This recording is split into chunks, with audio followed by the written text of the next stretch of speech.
70ನೇ ರಾಜ್ಯೋತ್ಸವದ ಶುಭಾಶಯಗಳನ್ನ ಹೇಳ್ತಾ ಈ ದಿನ ನಮ್ಮ ಬಳ್ಳಾರಿ ಜಿಲ್ಲಾ ಘಟಕ ಕರ್ನಾಟಕ ರಕ್ಷಣೆ ವೇದಿಕೆ ವತಿಯಿಂದ ಈಗಾಗಲೇ ಹಂಪಿಯಿಂದ ಜ್ಯೋತಿಯನ್ನು ತೊಗೊಂಡು ಬಂದು ಇವತ್ತಿಲ್ಲಿ ಕೇಂದ್ರ ಕಚೇರಿ ಮುಂಭಾಗದಲ್ಲಿ ಇದೆ.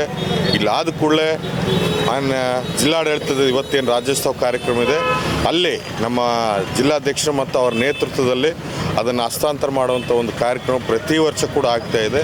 ಕಳೆದ 20 ವರ್ಷಗಳಿಂದ ಕೂಡ ಆ ಹಂಪಿಯಲ್ಲಿರುವ ತಾಯಿ ಭುವನೇಶ್ವರಿ ಒಂದು ದೇವಸ್ಥಾನದಲ್ಲಿ ಪೂಜೆ ಸಲ್ಲಿಸ್ಕೊಂಡು ಅಲ್ಲಿಂದ ಇಲ್ಲಿಗೆ ಬರುವಂಥ ಕಾರ್ಯಕ್ರಮವನ್ನು ಕಳೆದ 25 ವರ್ಷಗಳಿಂದ ನಮ್ಮ ಕರ್ನಾಟಕ ರಕ್ಷಣೆ ವೇದಿಕೆ ಮಾಡ್ತಾಯಿದೆ.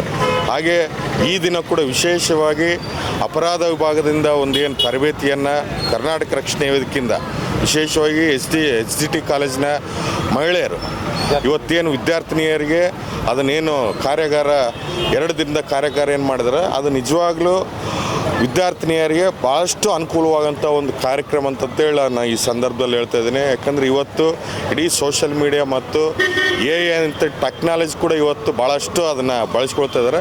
ಅದಕ್ಕೆ ಈ ಕಾರ್ಯಾಗಾರದಿಂದ ಅವ್ರಿಗೆ ಕೂಡ ಅನುಕೂಲ ಆಗಲಿ ಅಂತಂತೇಳಿ ಇವತ್ತೇನು ಅವ್ರಿಗೆ ಕೂಡ ಅಭಿನಂದನಾ ಪತ್ರವನ್ನು ಕೂಡ ಸಲ್ಲಿಸಲಾಗಿದೆ ಅಂತ ಹೇಳಿ ರಾಜ್ಯದ ಎಲ್ಲ ಜನತೆಗೆ ಮತ್ತು ನಮ್ಮ ಜಿಲ್ಲಾ ಜನತೆಗೆ ಕರ್ನಾಟಕ ರಾಜ್ಯೋತ್ಸವದ ಶುಭಾಶಯಗಳನ್ನ ಹೇಳ್ತಾ ಈ ಒಂದೆರಡು ಮಾತು ಮುಗಿಸ್ತಾರೆ. ಕರ್ನಾಟಕ ರಾಜ್ಯೋತ್ಸವದ ಹಾರ್ದಿಕ ಶುಭಾಶಯಗಳನ್ನು ತಿಳಿಸ್ತಾ ಈ ನಿನ್ನೆ ತಾನೇ ಕನ್ನಡ ತಾಯಿ ಭುವನೇಶ್ವರಿ ದೇವಸ್ಥಾನದಿಂದ ಹಂಪಿಯ ಕನ್ನಡ ತಾಯಿ ಭುವನೇಶ್ವರಿ ದೇವಸ್ಥಾನದಿಂದ ಕನ್ನಡ ಜ್ಯೋತಿಯನ್ನು ಪ್ರತಿ ವರ್ಷದಿಂದ ಕಳೆದ 20 ವರ್ಷಗಳಿಂದ ಕೂಡ ಜ್ಯೋತಿಯನ್ನು ತಂದು ಇಲ್ಲಿ ಧ್ವಜಾರೋಹಣವನ್ನು ನಡೆಸುವ ಮೂಲಕ ತದನಂತರ ಜಿಲ್ಲಾಡಳಿತಕ್ಕೆ ಹಸ್ತಾಂತರಿಸುವ ಕಾರ್ಯಕ್ರಮ ನಡೆಸ್ಕೊಂಡು ಬರ್ತಾ ಇದ್ದೀವಿ.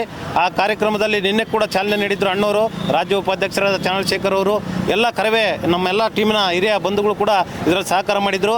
ಅದೇ ರೀತಿ ಕಳೆದ 1-2 ತಿಂಗಳ ಹಿಂದೆ ಸಜ್ಜಲಶ್ರೀ ಸಂಸ್ಥೆ ಮತ್ತು ಕರವೇ ವತಿಯಿಂದ ಏನು ಸೈಬರ್ ಸೆಕ್ಯೂರಿಟಿ ವಿಭಾಗದಲ್ಲಿ 2 ದಿನಗಳ ಕಾರ್ಯಾಗಾರವನ್ನು ನಮ್ಮ STT ಕಾಲೇಜಿನ ಮುಖ್ಯಸ್ಥರು ಆಗ ಎಲ್ಲ ವಿದ್ಯಾರ್ಥಿನಿಯರಿಗೆ 2 ದಿನಗಳ ಕಾರ್ಯಾಗಾರ ಹಮ್ಮಿಕೊಳ್ಳಲಾಗಿತ್ತು. ಆ ಕಾರ್ಯಾಗಾರದಲ್ಲಿ ಎಲ್ಲ ಭಾಗಿಯಾದವರಂಥ ವಿದ್ಯಾರ್ಥಿನಿಯರಿಗೆ ಇಂದು ಪ್ರಶಸ್ತಿ ಪತ್ರ ವಿತರಣಾ ಕಾರ್ಯಕ್ರಮ ನಡೀತಾ ಇದೆ. ಅವರೆಲ್ಲರೂ ಆಗಮಿಸಿ ಇಂದಿನ ಕಾರ್ಯಕ್ರಮವನ್ನು ಯಶಸ್ವಿಗೊಳಿಸಿದ್ದಕ್ಕಾಗಿ ಎಲ್ಲರೂ ಕೂಡ ಧನ್ಯವಾದಗಳನ್ನು ತಿಳಿಸ್ತಾ ಇದ್ದೀನಿ. ವಂದನೆಗಳು.